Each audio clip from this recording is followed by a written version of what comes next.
ನಮಸ್ಕಾರ. Serial stars ವಿಶೇಷ ಕಾರ್ಯಕ್ರಮಕ್ಕೆ ಸ್ವಾಗತ. ನಾನು ಭವ್ಯ ಶ್ರೀವತ್ಸ. ಪುಟ್ಟಕ್ಕನ ಮಕ್ಕಳು ಸೀರಿಯಲ್ ಬಳಿಕ ನಿರ್ಮಾಪಕ ನಿರ್ದೇಶಕ ಆರೂರು ಜಗದೀಶ್ ಅವರು ಏನ್ ಮಾಡ್ತಿದ್ದಾರೆ ಅಂತ ಅವ್ರ ಫ್ಯಾನ್ಸ್ ಗಳಿಗೆ ಬಹಳಷ್ಟು ಕುತೂಹಲ ಇತ್ತು. ಈಗ ಆರೂರು ಜಗದೀಶ್ ಅವರು ನಮ್ಮ ಗ್ಯಾರಂಟಿ ನ್ಯೂಸ್ ನ ಸೀರಿಯಲ್ ಸ್ಟಾರ್ಸ್ ಟೀಮ್ ಜೊತೆ ಇದ್ದಾರೆ. ಬನ್ನಿ ಅವರನ್ನ ಮಾತಾಡ್ಸೋಣ. ಹಾಗೆ ಪುಟ್ಟಕ್ಕನ ಮಕ್ಕಳು ಬಳಿಕ ಆದಿಲಕ್ಷ್ಮಿ ಪುರಾಣದಲ್ಲಿ ಆರೂರು ಜಗದೀಶ್ ಅವರು ಕಾಣಿಸ್ಕೊಳ್ತಾ ಇದ್ದಾರೆ. ಸರ್ ನಮಸ್ತೆ, ಹೇಗಿದ್ದೀರಾ? ನಿಮ್ ನೋಡಿ ತುಂಬಾ ಖುಷಿ ಆಯ್ತು ಸರ್. ಲಾಸ್ಟ್ ವೀಕ್ ಅಷ್ಟೇ ನಿಮ್ದೊಂದು ಪೋಸ್ಟ್ ನೋಡಿದ್ವಿ ಸೋಷಿಯಲ್ ಮೀಡಿಯಾದು. ಪುಟ್ಟಕ್ಕನ ಮಕ್ಕಳು ಸೀರಿಯಲ್ ಟ್ರೆಂಡ್ ಆಗ್ತಿದೆ, ತುಂಬಾ ಭಾವುಕವಾಗಿ ವಿದಾಯನ ಹೇಳಿದ್ರಿ. ಈಗ ದಿಢೀರಂತ ಆದಿಲಕ್ಷ್ಮಿ ಪುರಾಣದಲ್ಲಿ ಪ್ರತ್ಯಕ್ಷರಾಗಿದ್ದೀರಾ. ನಿಮ್ಮೆಲ್ಲ ಫ್ಯಾನ್ಸ್ ಬಹಳಷ್ಟು ಖುಷಿಯಾಗಿದೆ. ಏನಿದು ಜಂಪ್ ಸರ್, ಪುಟ್ಟಕ್ಕನ ಮಕ್ಕಳಿಂದ ಆದಿಲಕ್ಷ್ಮಿ ಪುರಾಣಗೆ ಜಂಪ್ ನೀವೇ ಹೇಳಿ. ಆಕ್ಚುಲಿ ಪುಟ್ಟಕ್ಕನ ಮಕ್ಕಳು ನಡೀತಿರುವಾಗ್ಲೇ ಆದಿಲಕ್ಷ್ಮಿ ಪುರಾಣ ನಾನು ಮಾಡ್ಬೇಕಾಗಿತ್ತು. ಅಂದ್ರೆ ಕಾಸ್ಟಿಂಗು ಎಲ್ಲ ಮಾಡಿ ಆಮೇಲೆ ಒಂದ್ ಸ್ವಲ್ಪ ದಿನ ಬ್ರೇಕು, ಅಂದ್ರೆ ಸೀರಿಯಲ್ ಪ್ರತಿ ನಿತ್ಯನೂ ಸೀರಿಯಲ್ ಮಾಡಿ ಮಾಡಿ ಸ್ವಲ್ಪ ದಿನ ಬ್ರೇಕ್ ಬೇಕು ಅನ್ಕೊಂಡು ಆಮೇಲೆ ಒಂದಿಷ್ಟು ಕಥೆಯ ಅಧ್ಯಯನ ಮಾಡೋಣ. ಯಾವ ತರ ಅಂದ್ರೆ ಇವತ್ತಿನ ನೋಡುಗರ ಅಂದ್ರೆ ಟಿವಿ ಎಲ್ಲರ ಮನೆಯಲ್ಲಿದೆ, ಟಿವಿಯಲ್ಲಿ ಯಾರು ಸೀರಿಯಲ್ ನೋಡಲ್ಲ. ಅಂದ್ರೆ ನೋಡುಗರ ದೃಷ್ಟಿಕೋನ ಬದಲಾಗಿದೆ. OTT ವೆಬ್ ಸೀರೀಸ್ ಹಿಂಗಾಗಿದೆ. ಅದಕ್ಕೆ ನಾವು ಮುಂದಕ್ಕೆ ಏನ್ ಮಾಡೋಣ, ಏನು ಎತ್ತ ಅಂತ ಒಂದು ಆ ಮೈಂಡ್ ಸೆಟ್ ಅಲ್ಲಿದೆ. ಜಿ ಕನ್ನಡ ಒಂಥರ ತವ್ರ ಮನೆ ಇದ್ದಂಗೆ. ನನ್ನ 11 ವರ್ಷಗಳ ಜರ್ನಿ ಜಿ ಕನ್ನಡದಲ್ಲಿ. ಆದಿಲಕ್ಷ್ಮಿ ಪುರಾಣನ ಟೇಕಪ್ ಮಾಡ್ಕೊಳ್ಳಿ ಅಂತ ಕೇಳಿದ್ರು. ಯಾಕಂದ್ರೆ ನಾನೇ ಎಲ್ಲ ಕಾಸ್ಟಿಂಗ್ ಎಲ್ಲ ಮಾಡಿ ಇದು ಕತೆಗೆಲ್ಲ ಕೂತು ಒಂದು ಹಂತದ ಕೆಲಸ ಮಾಡಿದ್ದೆ. ಸರಿ, ಗೋ ಹೆಡ್ ಅಂತ ಒಪ್ಕೊಂಡೆ. ಅಂದ್ರೆ ಆದಿಲಕ್ಷ್ಮಿ ಪುರಾಣ ಚೆನ್ನಾಗಿ ನಡೀತಾ ಇದೆ, ಜನ ಎಲ್ಲ ನೋಡ್ತಾ ಇದಾರೆ, ಕ್ಯಾರೆಕ್ಟರ್ಗಳೆಲ್ಲ ಕೂತಿದೆ. ಏನಂದ್ರೆ ಇನ್ನೂ ಚೆನ್ನಾಗಿ ಮಾಡಕ್ಕೆ, ಅದನ್ನ ಇನ್ನಷ್ಟು ಜನಕ್ಕೆ ಹತ್ರ ತಗೊಂಡು ಹೋಗುವಂತ ಕೆಲಸ ನನ್ನ ಭುಜದ ಮೇಲೆ ಚಾನಲ್ ಇಟ್ಟಿದ್ದಾರೆ. ಆಮೇಲೆ ನನ್ ಮೇಲೆ ಒಂದು ಭರವಸೆ ಚಾನಲ್ಗೆ, ಹಾಗಾಗಿ ನನ್ನನ್ನು ಕರೆದಿದ್ದಾರೆ, ನನ್ ಕೊಟ್ಟಿದ್ದಾರೆ, ನಾನು ಅದನ್ನ ಮಾಡ್ತಾ ಇದ್ದೀನಿ. ಜೊತೆ ಜೊತೆಯಲ್ಲಿ ಪುಟ್ಟಕ್ಕನ ಮಕ್ಕಳು ಹೀಗೆ ಬ್ಲಾಕ್ ಬಸ್ಟರ್ ಸೀರಿಯಲ್ಸ್ ನ ಜಿ ಕನ್ನಡಕ್ಕೆ ಕೊಟ್ಟಂತಹ ಖ್ಯಾತಿ ಆರೂರು ಜಗದೀಶ್ ಅವರು. ಪ್ರತಿಯೊಂದು ಸೀರಿಯಲ್ ಅಲ್ಲೂ ತುಂಬಾ ಜೋರಾಗಿ ರಿಚ್ ಆಗಿ ಯಾವ ಸಿನಿಮಾಗೂ ಕಡಿಮೆ ಇಲ್ಲ ಅನ್ನೋ ರೀತಿ ಮೇಕಿಂಗ್ ನಿಮ್ದಾಗಿತ್ತು. ಪುಟ್ಟಕ್ಕನ ಮಕ್ಕಳು ಇರ್ಬೋದು, ಜೊತೆ ಜೊತೆಯಲ್ಲಿ ಇರ್ಬೋದು, ಒಂದು ಡಿಫ್ರೆಂಟ್ ಇಂಟ್ರೊಡಕ್ಷನ್ಸ್ ನ ಕೊಡ್ತಿದ್ರಿ ನೀವು ಸೀರಿಯಲ್ ಗಳಿಗೆ. ಅಂದ್ರೆ ಸಿನಿಮಾ ಲೆವೆಲ್ ಅಲ್ಲಿ ಇರ್ತಿತ್ತು ಆ ರೇಂಜ್, ನಿಮ್ಮ ಒಂದು ಸೀರಿಯಲ್ ರೇಂಜ್. ಸೊ ಇಲ್ಲಿ ನೀವು ಆದಿಲಕ್ಷ್ಮಿ ಪುರಾಣದಲ್ಲಿ ಟೇಕ್ ಓವರ್ ಮಾಡ್ತಾ ಇದ್ರ, ಅದು 3 months ಆದ್ಮೇಲೆ ಟೇಕ್ ಓವರ್ ಮಾಡ್ತಾ ಇದ್ರ. ಕಥೆಲಿ ಏನಾದ್ರು ಬದಲಾವಣೆ ಆಗತ್ತಾ, ಅಥವಾ ನಿಮ್ಮದೇ ಒಂದು ಸ್ಟೈಲ್ ಇರತ್ತೆ ಸರ್ ಸೀರಿಯಲ್ ಅಂದ್ಮೇಲೆ ಡೈರೆಕ್ಷನ್ ಅಲ್ಲಿ? ಸೊ ಹಾಗಾಗಿ ಕಥೆಲಿ ಏನಾದ್ರು ಬದಲಾವಣೆಗಳಾಗತ್ತಾ? ಇನ್ನು ಏನಾದ್ರು ಮೇಜರ್ ಟ್ವಿಸ್ಟ್ ಗಳನ್ನ ಎದುರು ನೋಡಬಹುದಾ ವೀಕ್ಷಕರು? ನೀವು ಕತೆ ಚೆನ್ನಾಗೇ ಇದೆ, ಅದು ಕತೆ ಚೆನ್ನಾಗಿದೆ. ಕಥೆಯಲ್ಲಿ ಬದಲಾವಣೆಗಳು ಆಡಿಯನ್ಸ್ ಆಗಾಗ ನಮ್ಗೆ ವಾರ ವಾರ ಏನ್ TRP ಕೊಡ್ತಾರೆ, ಅವರೇ ಕತೆನ ಕೊಡ್ತಾ ಹೋಗ್ತಾರೆ. ಆಮೇಲೆ ಏನಂದ್ರೆ ಜನಕ್ಕೆ ಸಿಂಪಲ್ ಆಗಿ ಕತೆ ಅರ್ಥ ಆಗ್ಬೇಕು, ಕ್ಯಾರೆಕ್ಟರ್ ಅವ್ರಿಗೆ ಅವರ ಮನೆಯ ಮಕ್ಕಳನ್ನೋ ತರ ಅದು ಆಗ್ಬೇಕು. ಹಾಗಾಗಿ ಆ ನಿಟ್ಟಿನಲ್ಲಿ ನಾವು ಕೆಲಸ ಮಾಡ್ತೀವಿ. ಅದಾದ್ಮೇಲೆ ಜನಕ್ಕೆ ಏನ್ ಬೇಕು, ರಿಚ್ ಏನ್ ಹೇಳಿದ್ರಲ್ಲ, ಮುಂದಿನ ದಿನಗಳಲ್ಲಿ ಮಾಡೋಣ ಅಂತ. ಇದು ಅಂದ್ರೆ ಜನ ನೋಡ್ಬೇಕು, ನಮ್ಮನ್ನ ಕೈ ಹಿಡಿದು ನಡೆಸ್ಬೇಕು, ಜನಕ್ಕೆ ಎಂಟರ್ಟೈನ್ ಕೊಡೋದೇ ಒಂದು ನಮ್ ಕೆಲಸ ಆಗಿರೋದ್ರಿಂದ ನೋಡೋಣ, ಮಾಡೋಣ. ನಿಮ್ಮ ಒಂದು ಸೀರಿಯಲ್ಗಳು ಯಾವುದೇ ಸಿನಿಮಾಗೆ ಕಡಿಮೆ ಇರಲ್ಲ ಅಂತ ಆವಾಗ್ಲೇ ಹೇಳ್ದೆ. ನೀವು ಪುಟ್ಟಕ್ಕನ ಮಕ್ಕಳು ಬಿಟ್ಟಾಗ ಒಂದು ಪೋಸ್ಟ್ ಮಾಡಿದ್ರಲ್ಲ, ಸೊ ಅವಾಗ ಏನ್ ಹೇಳ್ತಿತ್ತು, ಏನ್ ಮಾತುಗಳು ಕೇಳಿ ಬರ್ತಿತ್ತು ಅಂದ್ರೆ, ಕಲರ್ಸ್ ಕನ್ನಡದಲ್ಲಿ ದೊಡ್ಡ ಒಂದು ಪ್ರಾಜೆಕ್ಟ್ ನಲ್ಲಿ ಯಾರು ಜಗದೀಶ್ ಅವರು ಹೋಗ್ತಿದ್ದಾರೆ ಅಂದ್ರೆ ಪಕ್ಕ ಇವ್ರು ಕಲರ್ಸ್ ಕನ್ನಡಗೆ ಹೋಗ್ತಿದ್ದಾರೆ, ಮತ್ತೆ ತವರು ಮನೆಗೆ ಹೋಗ್ತಿದ್ದಾರೆ ಅಂದ್ರೆ ಆತರ ಹೇಳ್ತಾ ಇದ್ರು. ಮತ್ತೆ ಇಲ್ಲ, ಇವರು OTT ಅಲ್ಲಿ ಒಂದಷ್ಟು ವೆಬ್ ಸೀರೀಸ್ ಗಳಿಗೆ ಪ್ಲಾನ್ ಮಾಡ್ತಿದ್ದಾರೆ ಅಂತ ಹೇಳ್ತಿದ್ರು. ಸೊ ವೆಬ್ ಸೀರೀಸ್ ಅಥವಾ ಬೇರೆ ಕಲರ್ಸ್ ಕನ್ನಡಕ್ಕೆ ಇನ್ನೊಂದು ಯಾವ್ದಾದ್ರು ಹೊಸ ಧಾರಾವಾಹಿ ಕೊಡುವಂತಹ ಏನಾದ್ರು ಐಡಿಯಾಸ್ ಇದೆಯಾ? ಇಲ್ಲ ಮೇಡಮ್, ಸದ್ಯಕ್ಕೆ ಈಗ ಆದಿಲಕ್ಷ್ಮಿ ಪುರಾಣನ ಒಂದು ಚಂದ ಮಾಡಿ ಜನ ನೋಡುವ ಹಾಗೆ ಮಾಡ್ಬೇಕು. ಜನ ನೋಡ್ತಿದ್ರೆ ಕೂಡ ಇನ್ನಷ್ಟು ಚೆನ್ನಾಗಿ ನೋಡ್ಬೇಕು ಅಂತ. ಈ ಆದಿಲಕ್ಷ್ಮಿ ಪುರಾಣ ಟೇಕಪ್ ಏನು ಮಾಡೋ ಸಮಯದಲ್ಲಿ ನಾನು ನಮ್ಮ ಅಮ್ಮಂಗೆ ಫೋನ್ ಮಾಡಿದೆ. ನಮ್ಮ ಅಮ್ಮ ಹಳ್ಳಿಯಲ್ಲಿರೋದು, ಅವರು ಎಲ್ಲಾ ಸೀರಿಯಲ್ ನೋಡ್ತಾರೆ. ಅಮ್ಮ, ಸೀರಿಯಲ್ ಇದು ತಗೋಬೋದಾ, ಹೀಗೆ ಇದೆ, ತಗೋ ಮಗ, ಕತೆ ಚಂದ ಇತ್ತು, ತಗೋ, ನೀನ್ ಮಾಡು, ಒಳ್ಳೇದಾಗತ್ತೆ ಅಂದು ಅಮ್ಮ ಹೇಳಿದ್ದಾರೆ. ಇದು ಹಾಗೆ. ಆಮೇಲೆ ಇನ್ನೊಂದು, ನೀವು ಕಲರ್ಸ್ ಕನ್ನಡಕ್ಕೆ ಹೋಗ್ತಾ ಇದ್ದೀರಾ? ಇಲ್ಲ, ಈ ಅಂದ್ರೆ ನಾನು ಸ್ವಲ್ಪ ಬ್ರೇಕ್ ತಗೊಂಡಿದ್ದೆ. ಚಾನಲ್ಗೆ ಆ ಕಡೆ ಈ ಕಡೆ ಮಾತುಗಳು ಯಾವಾಗಲೂ ಆಗ್ತಿರುತ್ತೆ, ಎಲ್ಲಾ ಚಾನಲ್ಗಳ ಜೊತೆ ಮಾತಾಡ್ತಿರುತ್ತೆ. ಎಲ್ಲೂ ಏನಂದ್ರೆ ನನಗೆ ಫಸ್ಟ್ ಆಯ್ಕೆ ನನಗೆ ಕತೆ. ಒಂದೊಂದು ಹಿಟ್ ಸೀರಿಯಲ್ ಕೊಟ್ಟಾಗ್ಲೂ ನಮ್ಗೆ ರೆಸ್ಪಾನ್ಸಿಬಿಲಿಟಿ ಜಾಸ್ತಿ, ನೆಕ್ಸ್ಟ್ ಏನೋ ಎಕ್ಸ್ಪೆಕ್ಟೇಷನ್ ಜಾಸ್ತಿ ಇಟ್ಕೊಂಡಿರ್ತಾರೆ, ಇವರಿಂದ ಇನ್ನೇನೋ ಬರುತ್ತೆ ಅಂತ. ಅದು ಇಟ್ಕೊಂಡಾಗ ನಾವೇನಾದ್ರು ಒಂಚೂರು ಕಥೆಯಲ್ಲೋ ಅಥವಾ ಮೇಕಿಂಗ್ ಎಲ್ಲೋ ಎಡುವುದಾಗ ನೆಕ್ಸ್ಟ್ ನಮ್ಮನ್ನ ನೋಡಲ್ಲ ಅವ್ರು. ಜನರ ಜೊತೆ ಆಟ ಆಡಕ್ ಹೋಗ್ಬಾರ್ದು. ಅಂದ್ರೆ ನಾವೇ ಮಾಡ್ಕೊಂಡಿದ್ದೆ, ಎಕ್ಸ್ಪೆಕ್ಟೇಷನ್ ಇರುವ ಹಾಗೆ ಮಾಡ್ಕೊಂಡಿದ್ ನಾವೇ, ಅದನ್ನ ನಿಭಾಯಿಸೋದು ದೊಡ್ಡ ಕಷ್ಟ. ಈಗ ಹೆಸರು ಮಾಡೋದು ದೊಡ್ಡದಲ್ಲ, ಹೆಸರು ಉಳಿಸ್ಕೊಳ್ಳೋದು ದೊಡ್ಡದಾಗ್ಬಿಟ್ಟಿದೆ. ಹಾಗಾಗಿ ಆ ಹೆಸರು ಉಳಿಸ್ಕೊಳ್ಳೋ ನಿಟ್ಟಿನಲ್ಲೇ ಆಮೇಲೆ ಯಾವುದೇ ಕೆಲಸ ಮಾಡ್ಲಿ ಅದಕ್ಕೆ ನ್ಯಾಯಯುತವಾಗಿ ಅದನ್ನ ಸರಿಯಾದ ದಿಕ್ಕಿಗೆ ತಗೊಂಡು ಹೋಗೋದು. ನಾನು ಕಾಯಕವೇ ಕೈಲಾಸ ಬಸವಣ್ಣ ತತ್ವದ ಜಾಸ್ತಿ ನಂಬಿಕೆ ಇಟ್ಟಿದ್ದೀನಿ. ಕಾಯಕವೇ ಕೈಲಾಸ. ಕಿರುತೆರೆ ಲೋಕದಲ್ಲಿ ಅರೂರ್ ಜಗದೀಶ್ ಅಂದ್ರೆ ನಿಮ್ದೇ ಆದಂತಹ ಒಂದು ಟ್ರೆಂಡ್ ಸೆಟ್ ಮಾಡಿದ್ರೆ, ಹಾಗೆ ವರ್ಕೋಹಾಲಿಕ್ ಮಂಚ ಅಂದ್ರೆ ಅರೂರ್ ಜಗದೀಶ್ ಅಂತ ಹೇಳ್ತಾರೆ. ಸೊ ನಿಮ್ಮ ಒಂದು ಗರಡಿಯಲ್ಲಿ ಬಹಳಷ್ಟು ಜನ ಪಳಗಿ ಇವತ್ತು ಕಿರಿತೆರೆಯಲ್ಲಿ ಅಂದ್ರೆ ಸಿನಿಮಾಗಳಲ್ಲಿ ತುಂಬಾ ಮಿಂಚ್ತಾನೆ ಇದ್ದಾರೆ. ಮೇಘಾ ಶೆಟ್ಟಿ ಅವ್ರು ಇರ್ಬೋದು, ತುಂಬಾ ಜನ ಮಿಂಚ್ತಾ ಇದ್ದಾರೆ. ಸೊ ಸಿನಿಮಾ ಮಾಡೋ ಯಾವ್ದಾದ್ರು ಐಡಿಯಾಸ್ ಇದೆಯಾ, ಕತೆಗಳು? ಯಾಕಂದ್ರೆ ಅರೂರ್ ಜಗದೀಶ್ ಅವ್ರನ್ನ ಕಿರಿತೆರೆಯಲ್ಲಿ ನೋಡ್ಬೇಕು ಅಂತ ಬಹಳಷ್ಟು ನಿಮ್ಮ ಫ್ಯಾನ್ಸ್ ಕಾಯ್ತಾ ಇರ್ತಾರೆ. ಸೊ ಹಾಗಾಗಿ ಯಾವ್ದಾದ್ರು ಸಿನಿಮಾಕ್ಕೆ ಏನಾದ್ರು ಮಾಡ್ತಾ ಇದ್ದೀರಾ, ಐಡಿಯಾ ಇದೆಯಾ? ಏನಾದ್ರು ಒಂದು ನಿಮ್ಮ ಥಾಟ್ಸ್ ಏನಾದ್ರು ಇದೆಯಾ ಸರ್? ಸಿನಿಮಾಗೆ ತುಂಬಾ ಟ್ರೈ ಮಾಡಿದೆ, ಯಾಕಂದ್ರೆ ಸೀರಿಯಲ್ಗಳಲ್ಲಿ ನಾವು ಇಲ್ಲಿ ಸಾಧನೆ ಮಾಡಿದವರು ಪ್ರೊಡ್ಯೂಸರ್ಸ್ ಬಂದ್ರು, ಕತೆ ಕೇಳಿದ್ರು, ಸ್ಕ್ರೀನ್ ಪ್ಲೇನು ರೆಡಿ ಆಯ್ತು, ಇನ್ನೇನು ಹೀರೋ ಹೀರೋಯಿನು ಇವೆಲ್ಲ ಆಯ್ಕೆ ಮಾಡ್ಕೊಳಕ್ ಹಿಂಗೇನಿದ್ದಾದಾಗ ಅಲ್ಲಿ ಯಾವ್ದೋ ಒಂದು ದೊಡ್ಡ ಸಿನಿಮಾ ಫ್ಲಾಪ್ ಆಗುತ್ತೆ, ನಮ್ ಪ್ರೊಡ್ಯೂಸರ್ ಹೆದರ್ಕೊಂಡ್ಬಿಡ್ತಾರೆ, ಅಯ್ಯೋ ಸಿನಿಮಾ ವರ್ಕ್ ಆಗಲ್ಲ ಸರ್, ವರ್ಕ್ ಆಗಲ್ಲ ಅಂತ. ಇದು 3-4 ಸಲ ಅಟೆಂಪ್ಟ್ ಆಯ್ತು. ಈ ಸೂಪ್ರಮ್ ಸೋ ಬಂತು, ಪುನಃ ಎದ್ವಿ, ಹೊಸಬರಿ ಚಾನ್ಸ್ ಇದೆ ಅಂತ. ಇನ್ ಯಾವ್ದೋ ಸಿನಿಮಾ ಅಲ್ಲಿ ನಾವು ಹಿಂಗ್ ಹೋಗುವಾಗ ಅಲ್ಲಿ ಯಾವ್ದೋ ಒಂದು ಫ್ಲಾಪ್ ಆಗತ್ತೆ, ಇವ್ರು ಹೆದರ್ಕೋತಾ ಇದಾರೆ. ಪ್ರೊಡ್ಯೂಸರ್ಸ್ಗೆ ಒಪ್ಸೋದು ತುಂಬಾ ಕಷ್ಟ ಇದೆ. ಅಂದ್ರೆ ನಾವು ಕತೆ ಮಾಡ್ತೀವಿ, ಕೆಲಸ ಮಾಡ್ತೀವಿ, ಜನಕ್ಕೆ ಒಪ್ಸ್ತೀವಿ ಅನ್ನೋ ನಂಬಿಕೆ ನಮ್ಗಿದೆ. ಬಟ್ ಪ್ರೊಡ್ಯೂಸರ್ಸ್ನ ಒಪ್ಸಿ ಅದೊಂದು ದೊಡ್ಡ ಕಷ್ಟ. ಯಾಕಂದ್ರೆ ಪ್ರೊಡ್ಯೂಸರ್ಸ್ಗೆ ಏನಂದ್ರೆ ಜಿ ಕನ್ನಡ ಇನ್ನ ಒಂದ್ ಮಾಡಿದ್ರೆ ಸಿನಿಮಾ ತಗೊಳುತ್ತಾ ಅಂತ. ಈಗ ಸಿನಿಮಾ ಮಾಡಿ ತೋರ್ಸಿದ್ರೆ ಜಿ ಕನ್ನಡ ತಗೊಳುತ್ತೆ, ಯಾಕಂದ್ರೆ ಅವ್ರು ನೋಡ್ಬೇಕು, ನೋಡ್ದೇನೆ ನಾನು ತಗೋತೀನಿ ಅಂತ ಅವರು ಹೇಳಲ್ಲ. ನಮ್ಮ ಪ್ರೊಡ್ಯೂಸರ್ಸ್ ಅಪ್ಪ ನಾವು ತಗೋತೀವಿ, ನೀವು ಸಿನಿಮಾ ಮಾಡಿ ಫಸ್ಟ್ ಅಂತ ಅವ್ರು ಹೇಳ್ತಾರೆ. ಇವ್ರಿಗೆ ಫಸ್ಟೇ ಕಮಿಟ್ಮೆಂಟ್ ಬೇಕು, ಇಷ್ಟು ಕೋಟಿ ನಾವು ತಗೋತೀವಿ ಅಂತ ಹೇಳ್ಬೇಡಿ. ಅದು ಹೆಂಗ್ ಹೇಳಕ್ ಸಾಧ್ಯ ಆಗತ್ತೆ? ಸಿನಿಮಾ ನಾವು ಮಾಡ್ಬೇಕು, ಅವ್ರು ನೋಡ್ಬೇಕು, ಆಮೇಲೆ ರಿಲೀಸ್ ಆಗ್ಬೇಕು, ಇವೆಲ್ಲ ಪ್ರಕ್ರಿಯೆಗಳಿರ್ತಾವಲ್ಲ. ಏನಾಗಿದ್ರೆ ಜನನ ಏನ್ ಮಾಡೋದಾದ್ರೂ ಒಪ್ಸ್ಬೋದು, ಪ್ರೊಡ್ಯೂಸರ್ ಒಪ್ಸೋದು ಕಷ್ಟ ಅಂತ ಅನ್ಸ್ಬಿಟ್ಟಿದೆ ನನಗೆ. ಅದೊಂದು ತುಂಬಾ ಜನರಿಗೆ ಪ್ರೊಡ್ಯೂಸರ್ ಸಿಗ್ತಾರೆ, ಅದೊಂದು ಟ್ಯಾಲೆಂಟ್. ಅವರು ಪ್ರೊಡ್ಯೂಸರ್ಸ್ ನ ಒಪ್ಸೋದು, ಹಂಗ್ ಮಾಡ್ತೀವಿ ಹಿಂಗ್ ಮಾಡ್ತೀವಿ, ಅಲ್ಲಿ ಅದು ಇಲ್ಲಿ ಇದು ಹಂಗ್ ಏನೋ ಒಂದ್ ಮಾಡಿ ಒಪ್ಸ್ತಾರೆ.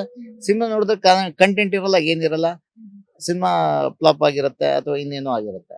ಬಟ್ ನಾವು ಜೆನ್ಯೂನ್ ಆಗಿ ಮಾಡ್ತೀವಿ ಅಂದ್ರೆ ನಮ್ಗೆ ನಿರ್ಮಾಪಕ ಸಿಗಲ್ಲ. ನಾವೇ ದುಡ್ಡು ಹಾಕೊಂಡು ನಾವೇ ಸಿನಿಮಾ ಮಾಡ್ಬೇಕಾದ ಪರಿಸ್ಥಿತಿ ಇದೆ. ನೋಡೋಣ ಮುಂದಿನ ದಿನಗಳಲ್ಲಿ ಹೆಂಗಾಗುತ್ತೆ. ಯಾವುದೇ ಒಂದು ಕ್ಷಣದಲ್ಲೂ ಕೂಡ ಮತ್ತೊಂದು ಧಾರಾವಾಹಿಗಳಿಗೆ ನಿಮ್ಮ ಧಾರಾವಾಹಿಗಳು ಸೇರೋದೇ ಇಲ್ಲ. ಬಹಳಷ್ಟು ಧಾರಾವಾಹಿಗಳನ್ನ ನೋಡಿದೀವಿ. ಸೊ ನೀವು ಬಹಳಷ್ಟು ಸಂದೇಶಗಳನ್ನ ಕೊಡ್ತೀರಾ ನಮ್ ಜನಕ್ಕೆ. ಪುಟ್ಟಕ್ಕನ ಮಕ್ಕಳು ಮಾಡಿದಾಗ ಒಂದೊಂದು ಕ್ಯಾರೆಕ್ಟರ್ ಕೂಡ ಸಮಾಜಕ್ಕೆ ಒಳ್ಳೊಳ್ಳೆ ಸಂದೇಶಗಳನ್ನ ಕೊಟ್ಟಿದ್ರೆ, ಹೆಣ್ಮಕ್ಳು ಯಾವ್ದ್ರಲ್ಲೂ ಕಡಿಮೆ ಇಲ್ಲ ಅನ್ನೋದನ್ನ ಸಾಬೀತ್ ಮಾಡಿದ್ರೆ. ಹಾಗೆ ಹೀರೋಗಳು, ನೀವು ಇಂಟ್ರೊಡಕ್ಷನ್ ಮಾಡೋ ಹೀರೋಗಳು ಕೂಡ ಸಿನಿಮಾಗಳಲ್ಲಿ ತುಂಬಾ ದೊಡ್ಡದಾಗಿ ಹೆಸರು ಮಾಡ್ತಾರೆ. ಸೊ ಹಾಗಾಗಿ ತುಂಬಾ ಪ್ಯಾಷನ್ ಇಟ್ಕೊಂಡು ಸೀರಿಯಲ್ ಅಥವಾ ಸಿನಿಮಾ ಮಾಡೋರ್ಗಷ್ಟೇ ಈ ತರ ಒಂದು ವಿಜಯ ಅಥವಾ ಒಂದು ಯಶಸ್ಸು ಒಲಿಯೋಕೆ ಸಾಧ್ಯ. ಧಾರಾವಾಹಿಗಳ ಬಗ್ಗೆ ನಿಮ್ಮ ಒಂದು ಮನದಾಳ ಸರ್. ಧಾರಾವಾಹಿ, ನೀವು ಒಬ್ರು ದೊಡ್ಡ ಡೈರೆಕ್ಟರ್ ಆಗಿ ಧಾರಾವಾಹಿನ ಕೊಡುವಾಗ ಸಮಾಜಕ್ಕೆ ಅದು ಏನನ್ನ ಕೊಡ್ಬೇಕು, ನಿಮ್ಮ ಒಂದು ಒಪಿನಿಯನ್ ಸರ್ ಧಾರಾವಾಹಿಗಳ ಬಗ್ಗೆ, ನಿಮ್ಮ ಧಾರಾವಾಹಿಗಳ ಬಗ್ಗೆನೇ ಮಾತಾಡೋದಾದ್ರೆ? ಮೇಡಮ್, ನಾವೀಗ ಭೂಮಿಗೆ ಬಂದ ಭಗವಂತ ಅಂತ ಒಂದು ಸೀರಿಯಲ್ ಮಾಡಿದ್ವಿ. ಅದು ತುಂಬಾ ಆಪ್ತವಾದ ಸೀರಿಯಲ್. ಅದರಲ್ಲಿ ಮಾರಲ್ ಇತ್ತು.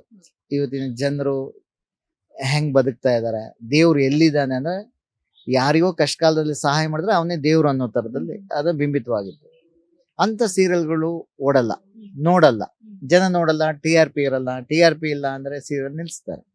ಯಾಕಂದ್ರೆ ಮಾರ್ಕೆಟಿಂಗು, ಚಾನಲ್ ರನ್ ಆಗ್ಬೇಕು. ಹೀಗೆ ನಾವು ಮಾರಲ್ಗಳನ್ನ ನೇರವಾಗಿ ಹೇಳಿದ್ರೆ ತಗೊಳಲ್ಲ. ಈ ಮಕ್ಕಳಿಗೆ ತಿನ್ಸೋ ಹಾಗೆ ಮಾರಲ್ಗಳನ್ನ ತಿನ್ಸೋ ಪರಿಸ್ಥಿತಿ ಬಂದಿದೆ. ಹೌದು, ಹೆಂಗೆ ಚಂದಮಾಮ ನೋಡು ಅಂತ. ಹೌದು, ಚಂದಮಾಮ ನೋಡ್ತಾ ಹಿಂಗ್ ತಿಂದಾಗ ಏನೋ ಇದ್ರಲ್ಲಿ ಇಟ್ಟಿದಾನಲ್ಲ ಇವನ್ ಗುರು, ಅರ್ಥ ಹೀಗಿದೆ, ನಾನು ಹೀಗ್ ಬದುಕ್ಬೇಕು ಅಂತ ಇಂಡೈರೆಕ್ಟ್ ಆಗಿ ಹೇಳುವಂತದ್ದು.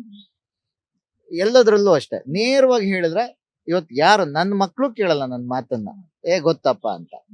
ಅವ್ರಿಗೆ ಬೇರೆ ತರದಲ್ಲಿ ಕಥೆಯಾಗಿ ಕ್ಯಾರೆಕ್ಟರ್ ರೂಪದಲ್ಲಿ ಅಥವಾ ಸಿಚುವೇಶನ್ ಅಲ್ಲಿ ಆ ತರದಲ್ಲಿ ಹೇಳಿದಾಗ ಅವ್ರು ಅದನ್ನ ಅರ್ಥ ಮಾಡ್ಕೋತಾರೆ.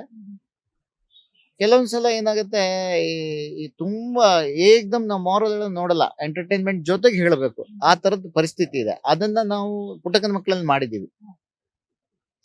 ಆಮೇಲೆ ಸೀರಿಯಲ್ ಆಲ್ಮೋಸ್ಟ್ ನೋಡೋರು ಹೆಣ್ಣು ಮಕ್ಕಳೇ ಜಾಸ್ತಿ.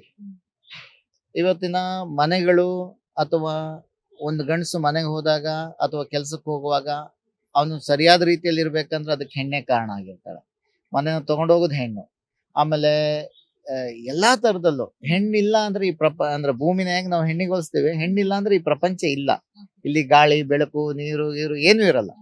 ಆ ತರದಲ್ಲಿ ಹೆಣ್ಣಿನ ಪ್ರತಿಬಿಂಬವಾಗಿ ಆ ಸೀರಿಯಲ್ ಅನ್ನು ಮಾಡಿದ್ವಿ ನಾವು. ಪ್ರತಿಯೊಂದು ಕ್ಯಾರೆಕ್ಟರ್ ಅಲ್ಲೂ ಹೆಣ್ಣು ಮಕ್ಕಳು ಅಂದ್ರೆ ಬಡ್ಡಿ ಬಂಗಾರಮ್ಮ ಇರ್ಬೋದು, ಅವಳು ಯಾರಿಗೆ ಪುಟ್ಟಕ್ಕ ಇರ್ಬೋದು, ಪುಟ್ಟಕ್ಕನ ಮಕ್ಕಳು 3 ಜನ ಇರ್ಬೋದು, ಅಥವಾ ಬೇರೆ ಬೇರೆ ತರದಲ್ಲಿ ಹೆಣ್ಮಕ್ಳು ಕ್ಯಾರೆಕ್ಟರ್ ಇರ್ಬೋದು. ಹೆಣ್ಣು ಮಕ್ಕಳ ಒಂದು ವರ್ಗವನ್ನ ಅದು ಪ್ರತಿನಿಧಿಸುತ್ತೆ. ಅಂದ್ರೆ ಹಿಂಗ್ ಬದುಕ್ಬೇಕು ಅಂತ. ಪುಟ್ಟಕ್ಕ ಸ್ವಾಭಿಮಾನಿ, ಗಂಡ ಬಿಟ್ಟು ಹೋದ್ರು ನನ್ನ 3 ಜನ ಹೆಣ್ಮಕ್ಳಿಗೆ ಒಂದು ನೆಲೆ ನಿಲ್ಲಿಸ್ಬೇಕು ಅಂತ. ಅದ್ಭುತವಾದ ಸೀರಿಯಲ್. ನಂಗೆ ತುಂಬಾ ಖುಷಿ ಇದೆ ಆ ಸೀರಿಯಲ್ ಬಗ್ಗೆ. ಪಾರ್ಟ್ 2 ಮಾಡ್ಬೇಕು ಅಂತಾನು ಇದ್ದೀವಿ, ನೋಡ್ಬೇಕು ಏನಾಗುತ್ತೆ.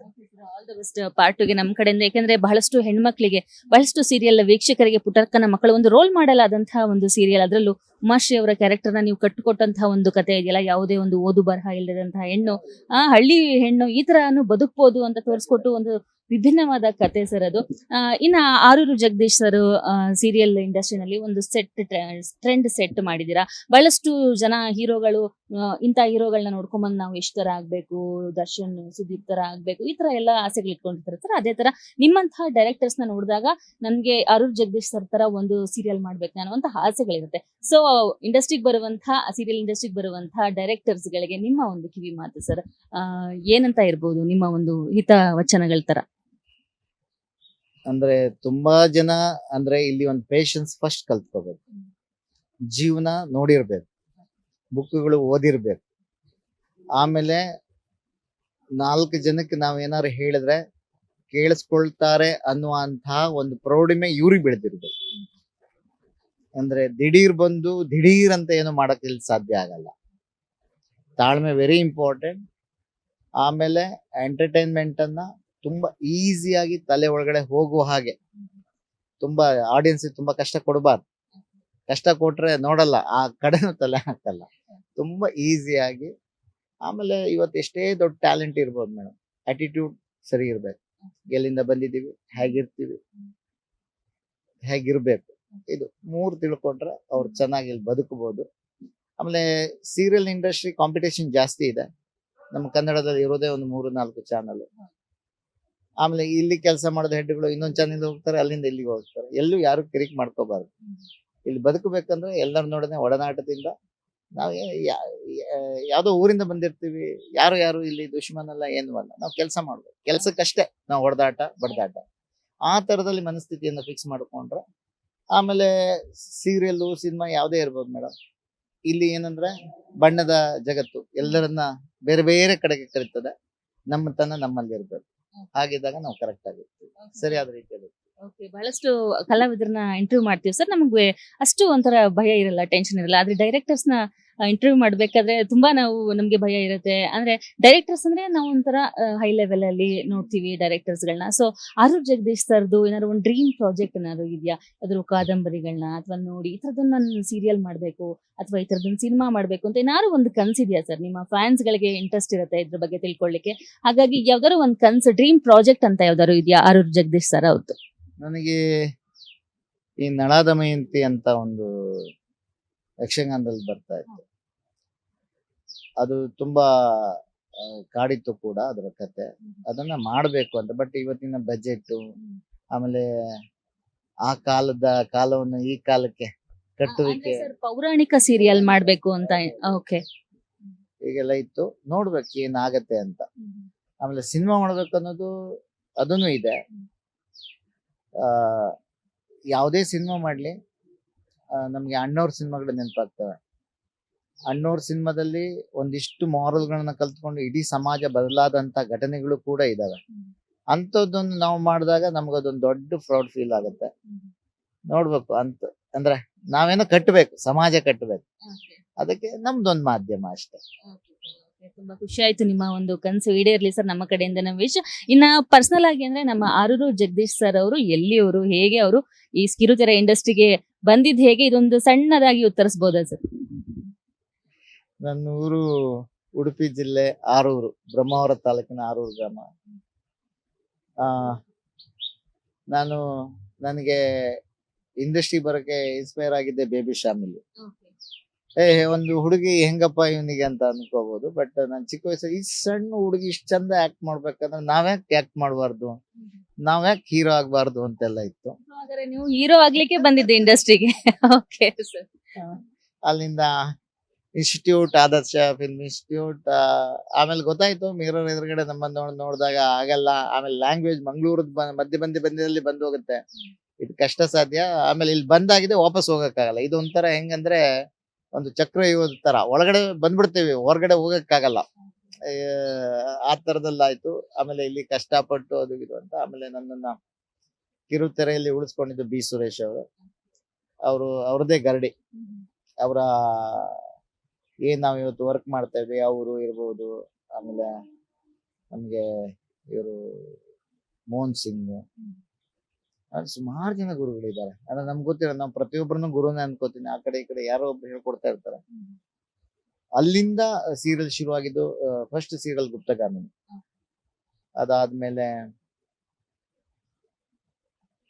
ಅರುಂಧತಿ, ಅಶ್ವಿನಿ ನಕ್ಷತ್ರ, ಆಮೇಲೆ ಶುಭ ವಿವಾಹ, ಜೋಡಿ ಹಕ್ಕಿ, ಜೊತೆಯಲ್ಲಿ ಪುಟ್ಟಕ್ಕನ ಮಕ್ಕಳು, ಭೂಮಿ ಒಂದ ಭಗವಂತ.